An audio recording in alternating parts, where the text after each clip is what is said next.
자기 자신에만 집착하고 몰두하는 나르시시스트의 욕구는 당연히 자기중심적이고 이기적입니다. 그들은 항상 자신의 욕구만을 우선시하는 반면 타인들의 욕구에는 관심이 없으며 그런 것쯤은 무시해도 괜찮다고 생각합니다.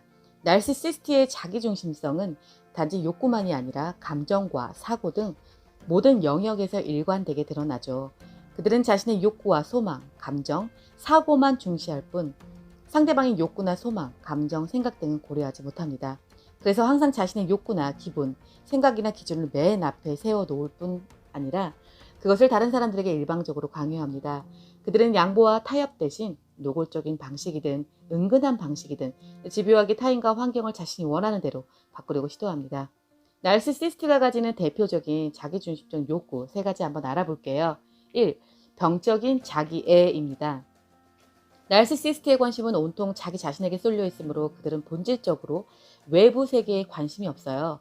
나름대로 사회생활을 하는 나르시시스트에게는 이 말이 들어맞지 않는 것처럼 생각될 수도 있지만 외부 세계에 대한 그들의 관심이란 오로지 자신의 이기적인 욕구를 실현하기 위한 수단으로서만 의미가 있습니다. 즉 나르시시스트의 심리적 에너지는 거의 다 자기 자신에게 쏠려 있으므로 그들은 외부 세계에 대한 순수한 관심을 가지기 어렵죠. 나르시시스트도 외부의 대상에 대해 열정을 쏟을 수는 있는데 이때 외부의 대상이란 자기 자신의 대체물이거나 소유물이므로 결국 그것 또한 자기에 대한 사랑입니다. 자신과 동일시되는 타인 혹은 소유물에 대한 관심을 프로이드는 자기애적 대상 선택의 결과라고 주장했어요. 예를 들면 자식을 스스로와 동일시하거나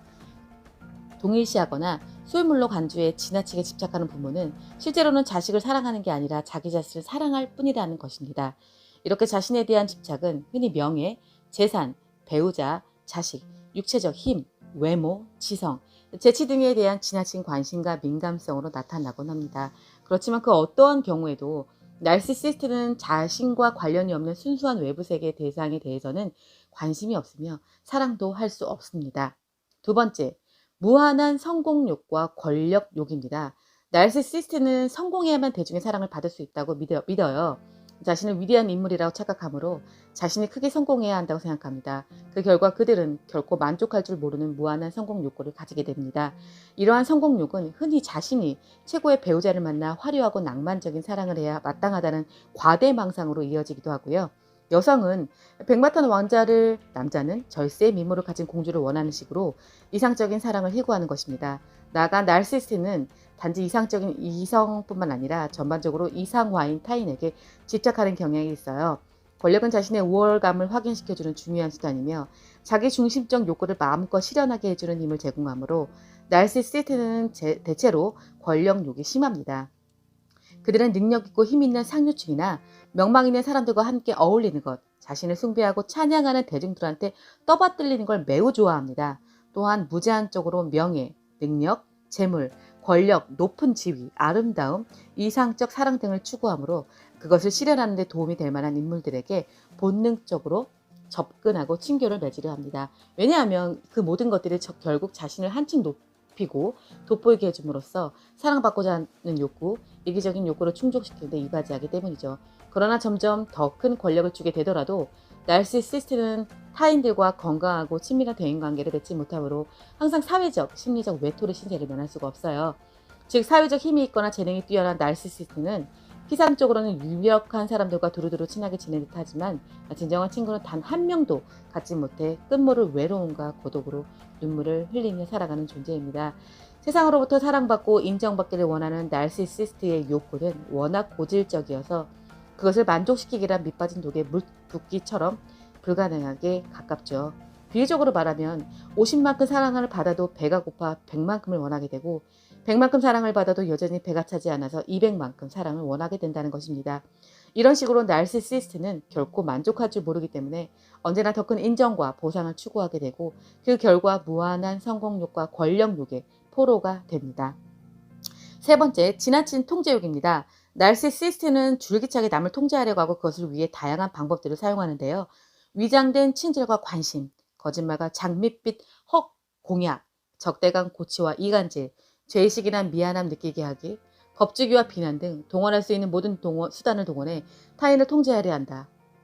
특히 툭하면 너한테 신세 졌어 라고 하며 생색냄으로써 상대방이 넌 나한테 신세 졌어 라고 하며 생색냄으로써 상대방이 부채감을 느끼게 하는 것은 나르시시스트의 18번입니다.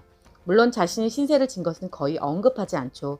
자신과 관계를 맺었던 사람들에 대한 나르시시스트의 이야기는 모두 나에게 큰 신세를 졌는데 은혜를 저버리고 나를 배신했다 라거나 내 조언과 충고를 무시해 인생이 엉망이 되어버렸다라는 결론에 이르게 됩니다.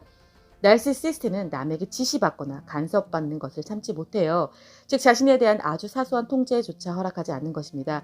반면에 남에게 지시를 내리거나 남들의 일거수일투족까지 간섭하는 것은 아주 좋아합니다.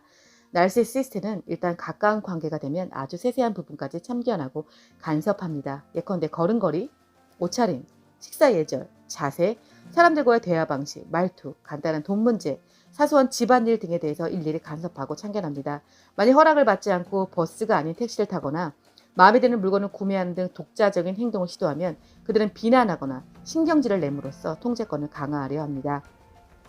나르시시스트가 지나친 통제욕을 가지는 것은 무엇보다도 타인의 통제권 아래에서는 자신의 이기적 요구를 모두 채우기 어려워서 다른 이가 권한을 가진 것을 견디지 못해서이죠. 그것은 또한 자신이 대단히 훌륭하며 특권을 가진 사람이라는 착각 속에 살고 있기에 나르시시스트는 남들의 인생을 통제하는 것이 자기 임무이며 남들이 자신의 통제 아래 있어야만 행복해진다고 믿기 때문입니다. 마지막으로 유아기 시절의 자율감이나 통제감 발달 과정에서 커다란 좌절을 경험했기에 그것에 과도하게 집착할 가능성도 있고요. 나르시시스트는 자신의 욕구를 남의 욕구보다 훨씬 더 중요하게 여기므로 믿을 수 없을 만큼 이기적이고 독선적으로 사고하고 행동합니다. 그들은 세상 사람들이 다 자기와 같을 거라는 무의식적 신념을 지니고 있고 타인들을 깎아내리려는 동기 또한 강하므로 비관적인 세계관을 갖게 됩니다. 또한 나르시시스트의 사고는 그들이 가진 병적인 욕구의 영향을 받을 수밖에 없으므로 필연적으로 주관성과 불공정 속으로 얼룩집니다. 그래서 그들은 자신과 외부 세계를 사실적으로 객관적으로 인식하지 못하고 모든 것을 자기한테 유리하게 해석하죠. 나아가 나르시시스트는 항상 자기중심적 욕구만을 앞세우므로 감정 기복과 변덕이 심하고 감정 통제 능력이 거의 바닥 수준이죠. 그들의 감정은 자신의 이기적인 욕구가 충족되느냐 아니면 방해받느냐에 따라 크게 춤을 추며 자신의 욕구를 통제하거나 타인을 배려할 필요를 느끼지 않으므로 나르시시스트들에게는 자기 감정을 통제할 의사도 능력도 없습니다. 무엇이든지 자기 마음대로 주도하려 하고 터무니없이 억지를 부리고 지독하게 고집이 세며 비난과 신경질 그리고 공격성을 거침없이 드러내는 나르시시스트는 가장 가까운 사람들의 삶을 불행하게 만드는 데 탁월한 능력을 발휘합니다. 네, 오늘은 나르시시스트의 자기중심적인 욕구 중에 3가지 한번 알아보았고요. 저는 더 멋진 컨텐츠로 다음 시간에 또 찾아뵙겠습니다. 도움이 되셨다면 구독과 좋아요 눌러주시고요. 오늘도 많이 행복하세요. 감사합니다.